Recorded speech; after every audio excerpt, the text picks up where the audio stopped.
Or, l'espérance ne trompe point, parce que l'amour de Dieu est répandu dans nos cœurs par le Saint-Esprit qui nous a été donné. Romains 5, 5. Le premier nom donné au Saint-Esprit dans la Bible est dans Romains 1, 4, déclaré Fils de Dieu avec puissance selon l'Esprit de sainteté par sa résurrection d'entre les morts. Ce nom lui est attribué afin que nous comprenions la signification de la sainteté de Dieu et que nous devenions saints comme Dieu est saint. C'est la norme de Dieu pour vous et moi. Dans Hébreux 9, 14, nous disons combien plus le sang de Christ, qui par l'Esprit éternel s'est offert lui-même, sans tâche à Dieu, purifiera-t-il votre conscience des œuvres mortes, afin que vous serviez le Dieu vivant. C'est le deuxième nom que nous trouvons dans la Bible, l'Esprit éternel. Il nous a donné l'Esprit pour nous enseigner les choses éternelles. Dans Jean 14, 16, nous lisons « Et moi je prierai le Père. Et il vous donnera un autre consolateur, afin qu'il demeure éternellement avec vous. » Le troisième nom donné au Saint-Esprit est le consolateur. Il est appelé ainsi, afin que nous jouissions pleinement de l'amour de Dieu. Le quatrième nom du Saint-Esprit, c'était dans Jean 16, 13, quand le consolateur sera venu, l'Esprit de vérité. Il nous conduira dans toute la vérité, car il ne nous parlera pas de lui-même, mais il dira tout ce qu'il aura entendu, et il vous annoncera les choses à venir.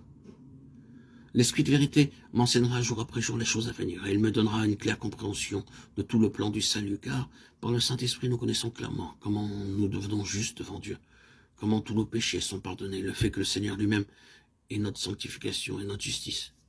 De même, il dit, il vous annoncera les choses à venir.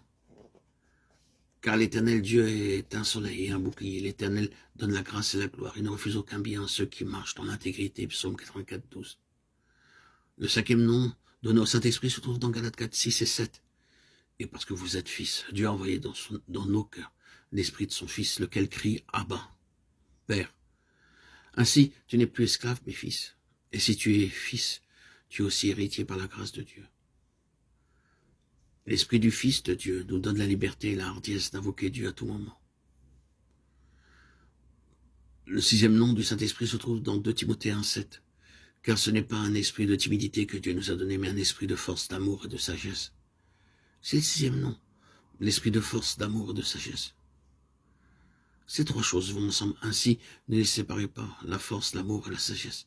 Certains désirent la puissance, mais non l'amour. Ils ne veulent pas les deux, mais ceux-ci sont inséparables. L'esprit de force, d'amour et de sagesse ôtera en premier lieu toutes mes craintes. Le même esprit vous donnera la puissance sur le péché et la tentation, et la sagesse pour comprendre la pensée de Dieu, pour connaître la sagesse, le plan et la parfaite volonté de Dieu. Le septième nom, nous le voyons dans 1 Jean 2, 27.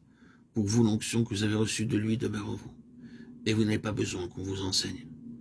Mais comme son onction vous enseigne toutes choses, et qu'elle est véritable, et qu'elle n'est point un mensonge, demeurez en lui, selon les enseignements qu'elle vous a donnés.